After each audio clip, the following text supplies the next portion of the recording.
what it's doing to my glasses. You can see the pattern of there's like these little Velcro patches on this thing. Man, this ring light is amazing. I'm definitely not going to be able to wear glasses. Holy crap, these are dirty. How about just my big blues?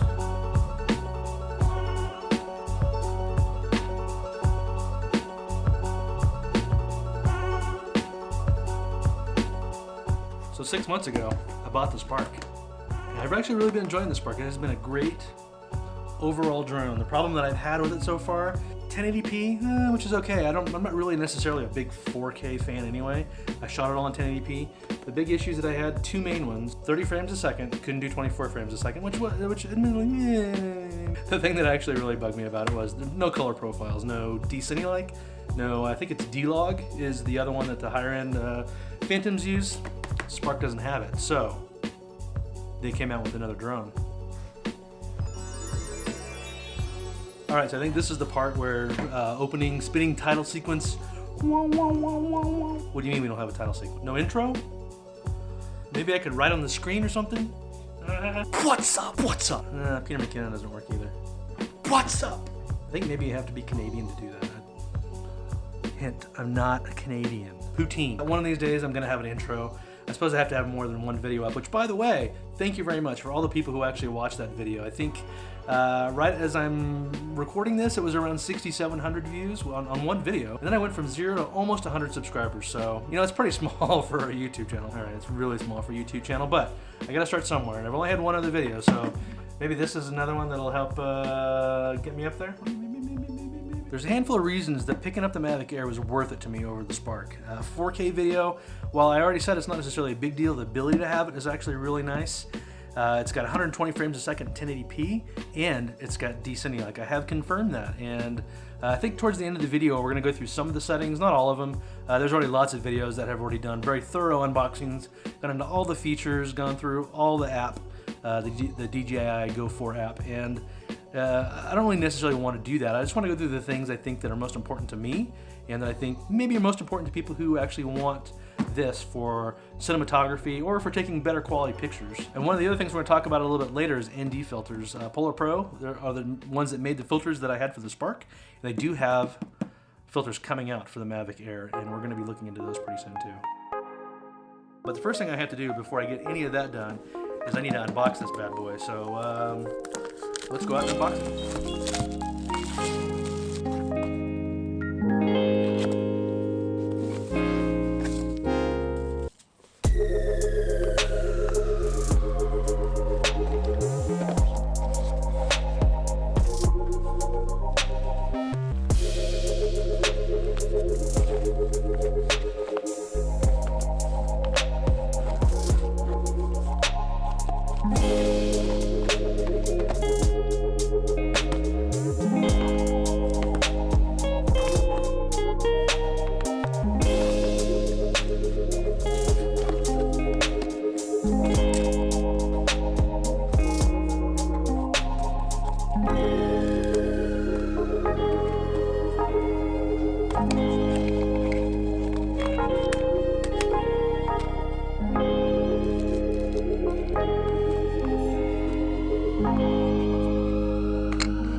Now we've unboxed it, it's fully charged up. Let's go ahead and get out into the field and see how this thing flies around. And we're gonna take a look at 4K, that 1080p, maybe a couple of those early quick shot presets I think are gonna be pretty interesting. Maybe the boomerang, circles, things like that, and see how they perform both at 4K and at 120 frames per second, 1080p. Because I'm curious what the quality of the video is. And then the other thing I think I'm gonna do is I've got my GoPro Hero 6 and I've got this GH4, both shoot at 4K. The Lumix shoots at 4K 100 megabits per second, just like this one does. And the Hero 4 shoots at 78 megabits per second. So not quite the full 100 megabits, but still pretty good. And it was a big improvement over some of the earlier GoPros. And you have to shoot in Pro Tune to get that. But we'll try it. We'll set up all three and then see how they look on the screen. All right, it's wintertime in Colorado, so that means that there's not very many leaves on the trees, and it's pretty cold. But actually for today, it's not too bad. It's probably in the mid-40s. So we've come back out to Chatfield Lake Reservoir, which is the same place I shot all the videos for the Spark. The only problem is that the whole southern end of the park, for some reason, I had no idea, is actually under construction. I can't really go over there, so I'm over on this is the west side of the park, which I haven't actually been over here before.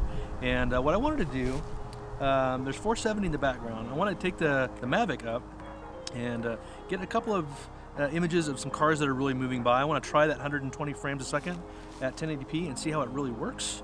Try and get some good 4K of areas where maybe there's a little bit of light and dark. It's going to be a little bit hard here because there's no leaves on any of the trees. So I guess I'm just going to have to fly it around for a little bit. Too bad for me, I guess. And then one of the other interesting things I think about this is that I wonder if PolarPro is going to come out with kind of a little handheld thing like they have for the Mavic Pro, and that you could turn it into kind of a gimbaled camera. So I have my Hero 6 here, and it does have this PolarPro ND16 Cinema Series lens on it. And PolarPro is making an ND series for the Mavic Air. It just won't be out until mid this week. They're supposed to get them, I think, on Wednesday this week, which is a couple days out. And they're going to send me a set of those so I can put them on this and take them up and do another test, just like we did with the Spark and their Cinema Series lenses. This time I'll be really careful and be a little more scientific, I think, in how it works. Got a little grief in the last video in some of the comments, but completely understandable. What are you going to do? So let's take the Hero, the Mavic, and I think I'm going to take the GH4, and let's go over and we're going to do the 4K test really quick. I'm going to take a couple of images all from the same spot and see if I can get something that's got a little bit of movement in it, and we can get a sense of what it's like, and then we'll take the Air up. And one of the things I'm going to do is I'm going to try its tracking feature, and I'm going to drive my Jeep around and see if it'll follow me, and we'll see if it works or not. Yeah. I think one of the things I'm actually really interested in a Mavic is that gimbal, because you can see that I've got a little bit of bounce on this one. Even though it's got a stabilized lens, it's still not that stable, so it'll be interesting to see what happens with the gimbal on this.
look at some of the settings that are in the DJI Go app so that you guys have a sense of what is going on. Right now the Air is out in the backyard, and so this is the view that you're getting on here. So I don't have a card in the Air right now, so we're just working off the memory that's currently in there. And if you go into the quick settings here, you can go over to camera, and this is where you can look at the video sizes that I was talking about earlier. Right now we're in 4K 30 frames a second. We can go over to 24 frames a second, no problem. 2K 1080p.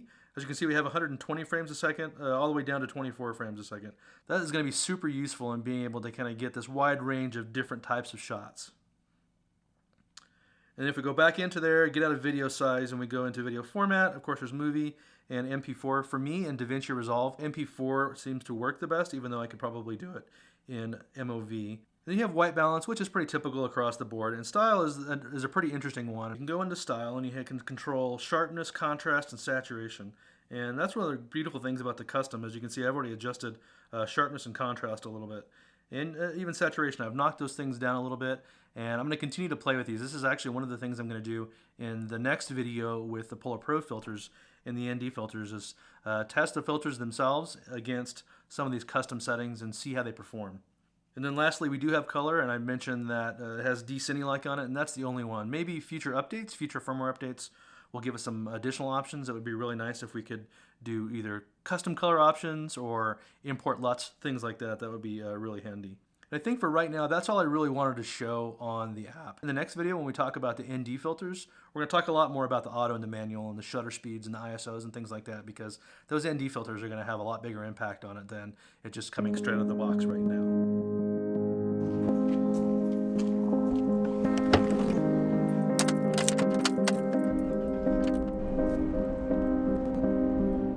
So I'm really happy that I replaced the Spark with the Mavic Air. It has been a great drone over the last week that I've been using it. So I haven't had a chance to use it a ton, but so far the footage that I've seen in the computer is that it's top notch. The sun keeps going behind the clouds. It's incredibly compact and portable, just like the Spark was. I think it's a really good marriage between what the real benefit to the Mavic Pro Platinum is and what the Spark was. You know, it's super foldable, and I'm really looking forward to being able to use it. I'm planning on traveling a lot over the next year or so, year and a half with my kids. I took my daughter to London last year, and I'm hoping that we get another trip to Europe this year with maybe my son. Maybe find someplace warm with beaches. And of course drones you have to have a drone on a beach because of the great aerial shots you can get of the water. I'm out here at City Park and the sun keeps going behind the clouds. It's making it really hard to do this, but I came out to City Park today because I'm going to go ahead and fly the drone one last time just for the end of the day's video. There's this really beautiful view of downtown and up over the mountains, and I thought you guys would really enjoy that. So thank you guys for watching this video. Leave a like, a subscribe if you're so inclined. I would really appreciate it.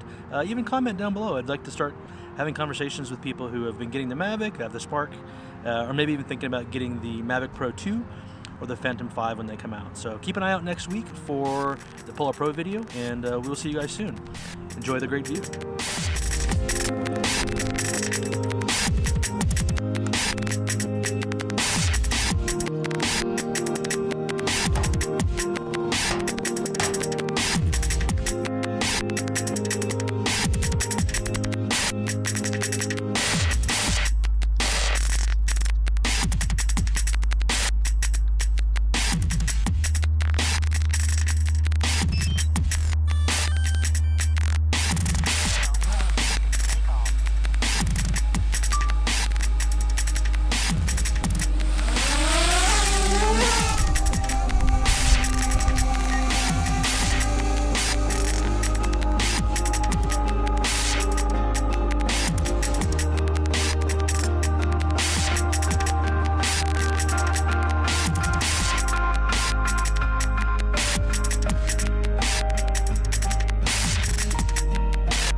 You know, this reminds me a lot of Splinter Cell for some reason. I don't know why.